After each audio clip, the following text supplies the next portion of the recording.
Hello. In this video we are going to explore a landmark case in contract law. Please note this video is only for educational purpose. Felthouse vs. Bindley, 1862. John, a young man, is brushing his horse in a stable. Meanwhile, in another part of town, Mr. Felthouse, an elderly gentleman, sits at his desk, writing a letter by candlelight. In 1862, a simple assumption led to a legal dispute over the ownership of a horse. John owned a horse, and his uncle, Mr. Felthouse, wanted to buy it. Mr. Felthouse writes a letter. If I don't hear from you, I will assume the horse is mine. Mr. Felthouse assumed that silence meant acceptance, however John never explicitly responded to the letter. John reads the letter with a puzzled expression. He looks at the horse, thinks for a moment, and then sets the letter aside without responding. Although John saw the letter, he neither agreed nor objected. Instead, he continued with his daily routine. At auction house, a lively crowd gathers around as an auctioneer stands at the podium with his hammer raised. John is seen talking to Mr. Bindley, the auctioneer. People begin shouting their bids. The auctioneer slams the hammer down. The auctioneer said sold. To the highest bidder, auctioneer excitedly said, and now, we have a fine horse for sale. Let's start bidding. Unaware of his uncle's assumption, John allowed his horse to be sold by the auctioneer, Mr. Bindley.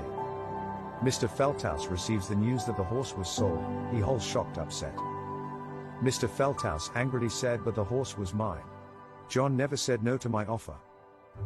Believing that he already owned the horse, Mr. Felthouse sued the auctioneer, Mr. Bindley, for selling his property.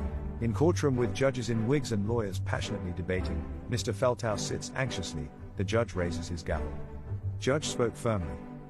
For a contract to be legally binding, acceptance must be clearly communicated. Silence does not constitute acceptance. The court ruled that there was no contract since John never explicitly accepted the offer. A valid contract requires clear acceptance from both parties.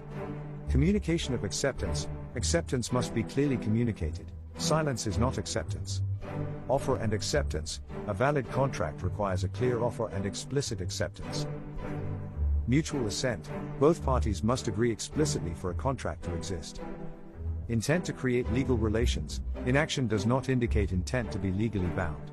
Silence is non-acceptance. Silence alone cannot form a contract unless previously agreed. This case established a fundamental principle in contract law. Silence is not acceptance.